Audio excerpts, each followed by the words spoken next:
All right. Hello, everyone.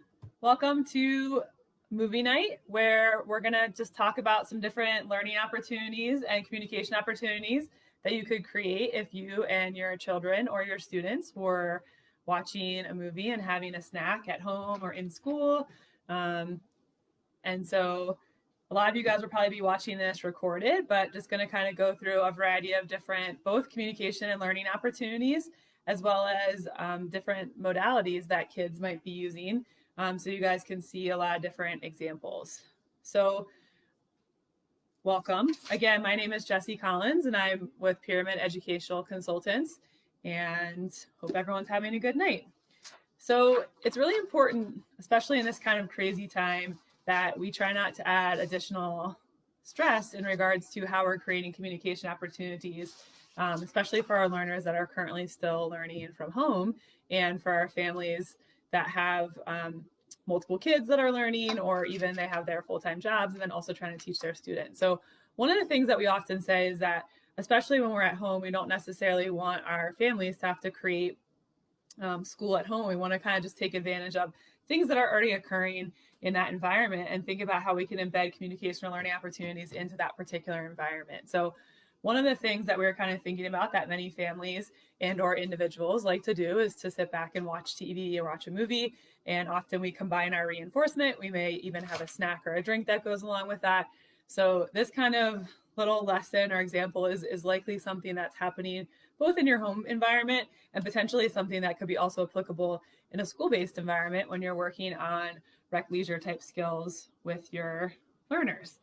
The other thing that's really important to kind of remember about kind of movie time or movie and a snack is that this particular example is not specific to individuals that are using PECS. So regardless of your learner's communication modality, if they're a speaker, if they're a PECS user, if they use a speech generating device, a lot of the learning opportunities that we're going to talk about, as well as the communication opportunities, can be implemented and created regardless of your student's modality. So I will model for you guys tonight a couple different exchanges in some of the different phases of the PECS protocol, as well as on a speech generating device, and also just talk about the speech opportunities as well. So regardless of modality, the communication opportunity is the same. The student's just going to kind of emit their response differently, either by exchanging a picture, potentially pushing a button or a series of buttons on their device, or by saying those particular words.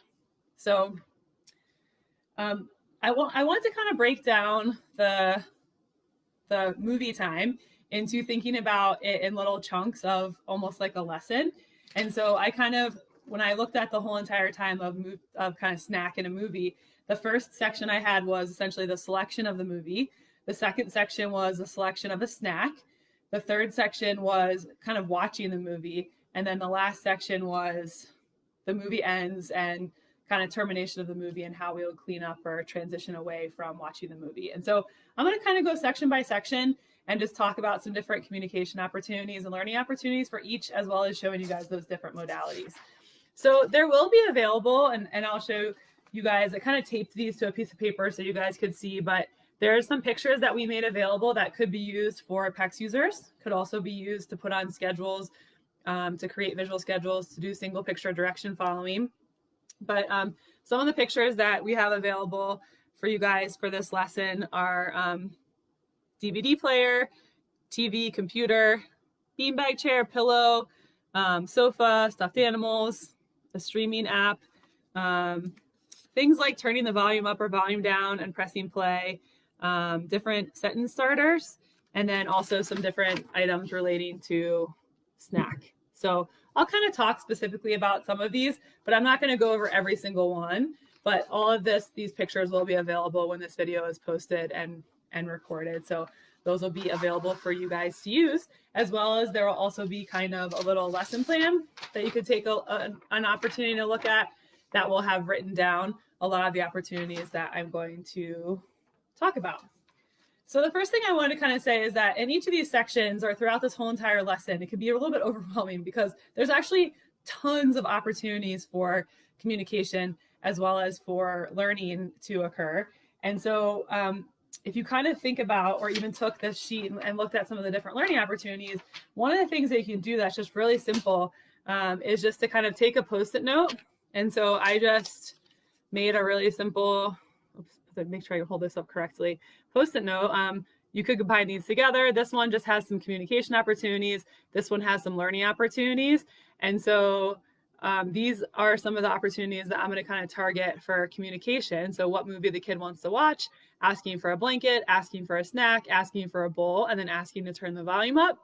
And then some learning opportunities that I would want to work on is waiting for 5 seconds, using the microwave, pressing play, and then cleaning up their movie.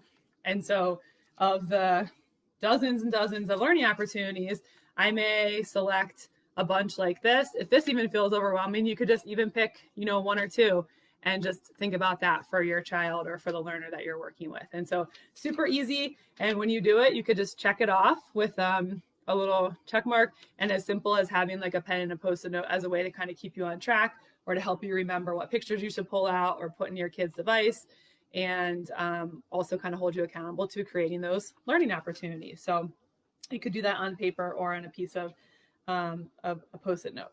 So the first section that I want to talk about was the selection of a movie. In regards to communication opportunities, this is a time where we could have our students ask for what movie they want to watch, who they would like to watch the movie with, potentially on what platform they want to watch it on. So they want to watch it on their computer, on their iPad, on the TV, potentially on the phone. If they need a password, that could be a potential request, as well as also some items like a beanbag chair, a pillow, a stuffed animal. Maybe they have a particular comfort item or something that they would like to request for them to use during that particular movie. And so I'm just going to I pulled out a DVD that we had around the house, Despicable Me, I think a favorite of a lot of our students. And so I'm just going to kind of show you guys what a phase 1 exchange would look like for this if you had a PECS user. So if you had a student that could talk, you may either just kind of hold up the DVD and let them ask, or you may even just say to them, hey, what do you want to watch? And that creates an opportunity for them to respond vocally and make a choice of a movie. If you were going to make pictures, and I actually had made Cinderella and Little Mermaid, which is the DVD that I don't have, but you could just make some pictures like this or program this vocabulary into your kid's device. And so I'm actually just going to use my more generic DVD picture since I don't have a Despicable Me one. And so that's available in the pictures. And if we're in phase 1, we could just put out this single picture. And I am actually going to put this onto the book just because I don't have anything to kind of hold this up on. But we would just put a single picture on there. If you put a single picture on, we want to make sure we kind of move it around. And I would, once I know my student is interested in a particular DVD, I would just kind of hold up that DVD case with the DVD in it and have this particular picture on here. I don't have a second person to help me out, but we would want the second person to come in if they're not independent in phase 1. And as the student is reaching, for the DVD that they're interested in, the second physical prompter would come in and help them pick up the DVD picture, put that into the communication partner's hand. And then the communication partner could say DVD or Despicable Me. And within a half second, we would want to hand over that DVD to the kid and then help them put that in the DVD player and press play. And so a little hard for me to perfectly demonstrate that by myself, but that's kind of what a phase 1 exchange would look like. Just need to have one picture out at a time. And so again, kind of in phase 1, quick reminder, we just have a single picture out. We would be enticing with something that we know that our student is kind of interested in. We would have that 2-person prompting procedure, and we wait for our kids' initiation. And once we know that they have what they want, we help them pick it up, make the exchange, and then they could get that particular item. And then just on my list, if you were taking data, this is something where you could just check off, okay, I create an opportunity for my kid to ask for the movie, and you could just check that off on your particular sheet. I'm going to show you guys another example, communication example in this section. And this is actually what would be phase 3B. And so if you have a student that is discriminating between multiple preferred items. And then we can do what we call a correspondence check. So I'm just going to show you guys what that would look like.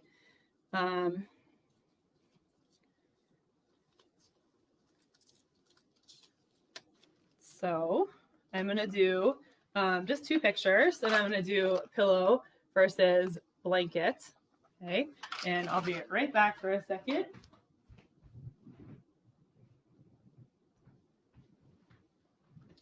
So I can show my student that they want these 2 particular items, and on the book I would put the corresponding pictures. Okay, and again, if your student was talking, they could just ask for these items. If they're using a device, they could just request for them. But in phase 3B, I would show the kid what's available. I would make sure that they could see those particular pictures, and then I would wait for the exchange. Our kids should know how to initiate, so they should be able to go to their book and exchange a picture with us. And then if you kind of remember, one of the important parts of phase 3B is that we need to do that correspondence check. So I'm actually not going to say the word blanket. When the kid puts the picture in my hand, I'm going to hold up or show my kids the item, and I would say, go ahead, take it.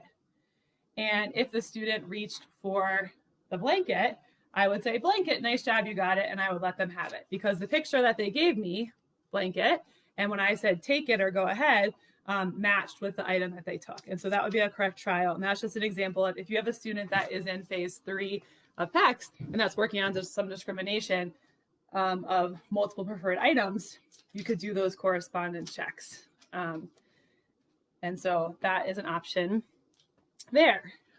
Some learning opportunities that could be done during the selection of the movie is working on your kid independently using the DVD or the Netflix player. So potentially, I don't watch TV that often, so I had to kind of ask my roommate how to use this today. But I'm just going to kind of flip this around. I think you guys can kind of see the TV a little bit. But this will pull up some of the different options. And let's say your kid wanted to watch something on Netflix or on Hulu, for example, or Amazon Prime Video or something like that. So some type of streaming service. One of the things you could work on is having your student learn to use the remote control. So pressing the home button to be able to click on something, even telling them to find or navigate to the Netflix app. And then potentially, like I said on my checklist, one of the things I was going to work on was having the kid press play. And so I could also, for example, navigate to the particular movie, give them the remote control, and then just work on having the student independently press play on the remote control. So really simple, easy learning opportunities that we could create, but just always trying to work towards either independence or creating communication opportunity, or even teaching them to follow directions.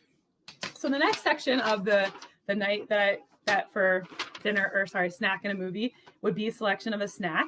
Different communication opportunities during this time could essentially be any snack that your student likes. Some of the vocabulary that I provided for you guys are just a generic snack picture, candy, popcorn, things to put the snack in and potentially have a drink. You could do chips. Some of this kind of candy is really nice because there's lots of different flavors and lots of different colors in here. So you could even do some attribute requesting if you had a student that liked different colors. It doesn't always have to be a bad treat. So I just put out an example of even having like some blueberries, some cucumbers or fruit could be an example. And I think typically, obviously a movie is pretty synonymous with popcorn. And so this is something where we could create a learning opportunity, having our student work on opening this bag, practice independently using the microwave, opening the microwave, putting the popcorn in, having to wait for the popcorn to pop, listening for the beep and having them take it out. And independence in making a simple snack might be a really functional skill or activity for your student. Okay. Some other learning opportunities could be also tolerating no. Let's say for example, your student asks you for, I'm trying to think of a different snack, Cheetos, but you don't have that. You may have to say no and say, hey, here are some other options that are available. Do you want some chips or do you want some popcorn? And we can have them work on making an alternate choice. So lots of communication that can happen. I also pulled out some different examples to just kind of show you guys. This is a small bowl and then this is a bigger bowl. And then if we look at this, remember size is relative. Here is a small bowl, and now this one is the big one. And so even just looking around in regards to if you have a kid that's doing attributes, if you have a kid, that's working beyond just a simple request for bowl, asking them what type of bowl they want when they're going to be able to get their snack or pour their popcorn in. And that could be some additional learning opportunities. So I am actually going to show you guys here an example of attributes in the PECS protocol. And so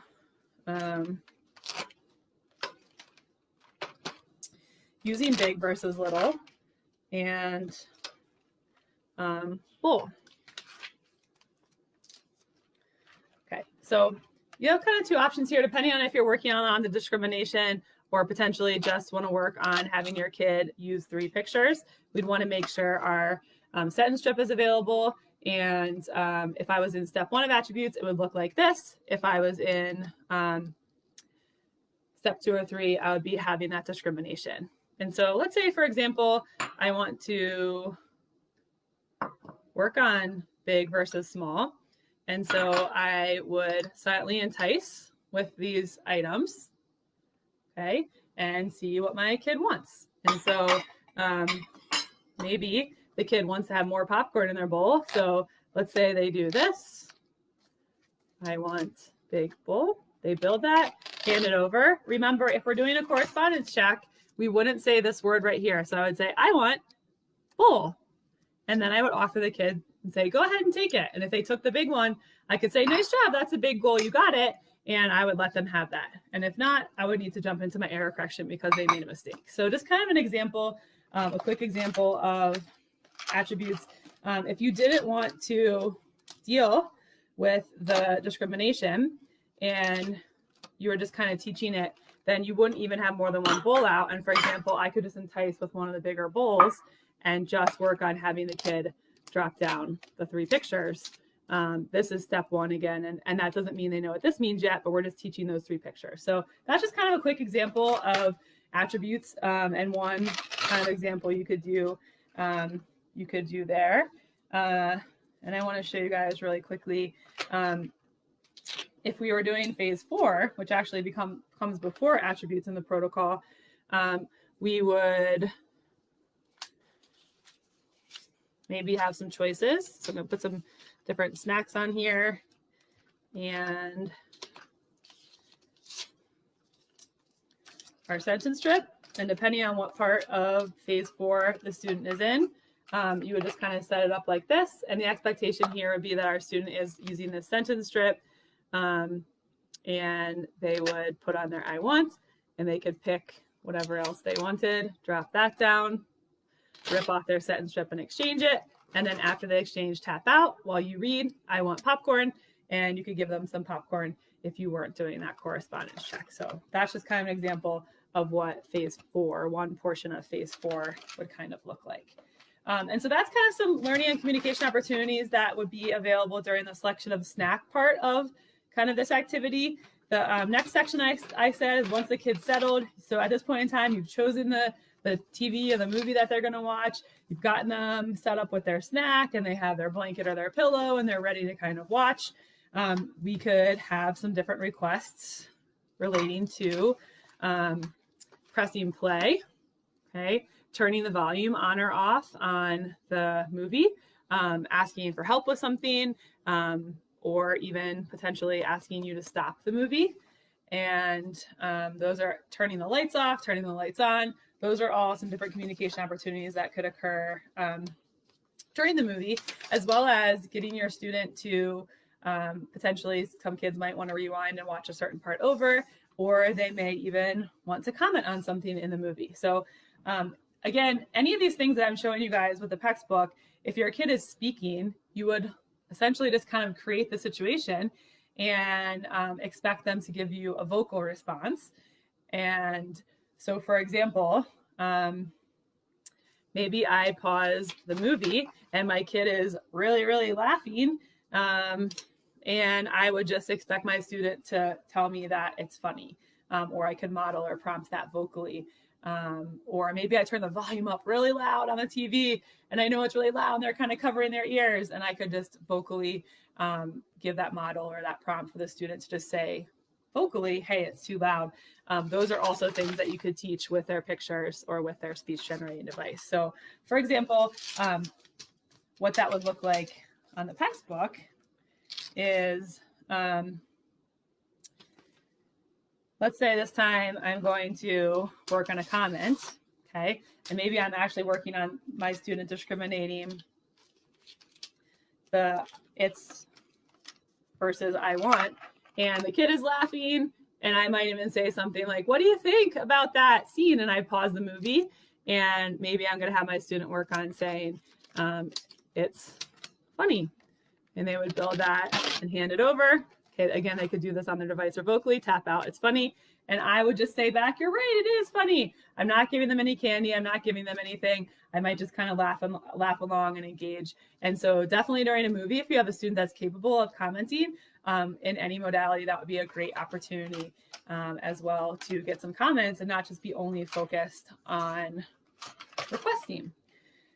Some learning opportunities that could occur during the movie watching phase of movie night or movie time would be working on tolerating a pause during the film. Maybe academically, just like working on some WH questions, pausing the film and asking your kids who questions or what questions. So, you know, which character is that, or what just happened? And even potentially having your student, you can work on some receptive stuff, pausing the screen and saying, hey, go show me, or go point to Pumbaa or Timon or something on the TV in The Lion King, and just creating some opportunities for learning in that particular way. And then the one other thing I want to show you guys is that you could also create communication or learning opportunities on a speech generating device as well. Your kid could be using a variety of different devices. And so we talked a lot about a lot of different vocabulary. If you guys have a kid that's a speech, an SGD user, you could just even download these pictures and just kind of look at them and either take pictures of them or, you know, program that vocabulary into your student's device, whether that's TouchChat or Proloquo or PEX4 Plus or whatever that might be, and set up those same opportunities. And so let's say, for example, I had, you know, some chips out and I had some blueberries out. My kid's bowl is empty. They want some more snacks, but I have a speech generating device user. I would just kind of set up that opportunity, and I could teach or have them use their particular vocabulary. So in this particular example, let's say I had a kid that says, I want chips. Okay, hit the button. I turned the volume off so I could do a correspondence check, and I hold up my items and just say, go ahead. And if the kid takes the chips, I let them have it. If they reach for the blueberries, then I would need to do some discrimination training around that. And if you don't want to do a correspondence check, if your kid says, I want chips, you could just say, here you go, and give them some chips and just let them have that opportunity. So every device is going to be programmed obviously a little bit differently, and you would just do that in whatever system your particular kiddo is using. But everything we've talked about could also be done if your student is using a device. So the last section kind of this movie time would be what I consider kind of the movie ends, and it's time to clean up. I think that's where, again, you could get some commenting on what was their favorite part. You know, did they like it or not like it? We did put that vocabulary on here. Okay, so I like it and I don't like it. Maybe for some learning opportunities, you could do some directions like get this, and making sure they get their blanket now, and then say, you know, put it in the chest or wherever the blanket goes, and we could work on cleaning up. You could also work on having your student check their schedule. So when the movie is over, that would be a very natural ending time to that particular activity. And you could just, you know, tell the movie is over, we turn off the TV, and then your student can go over to their schedule if they're using a schedule in home or in your learning environment, and see what's next after the movie. So those are some different communication and learning opportunities that could occur when the movie finishes or kind of wraps up. So hopefully this was helpful for you to kind of think about how we can really take an activity that occurs on a pretty regular basis, both potentially in school or really more likely at home, and get a ton of learning happening, and even mix up the different opportunities. If you guys do a family movie night, every week, you could just work on the same requests or the same comments or the same, directions and waiting opportunities, or you could mix it up and try something different. So definitely go to our website so you can take a look at the different pictures that are available to go with kind of movie time lesson. And also the little activity plan, which will give you some ideas for a lot of the learning opportunities that I spoke about tonight. And then just, touch base with your students' team if you're not sure exactly, how to differentiate their communication opportunities, if they're on a device or if they're speaking, or if they're using PACS, and what would be kind of expected. And hopefully, if you look back at this video, it gives you some different examples of what that communication might look like on a device in phase 1, phase 3B, phase 4, attributes, and well as a quick comment. So hope you guys enjoy some fun movie nights and snacks with your students, whether that's in school or home with your children. And visit our PACS user support Facebook page if you have any questions or want to share about different activities that you guys are doing at home or school.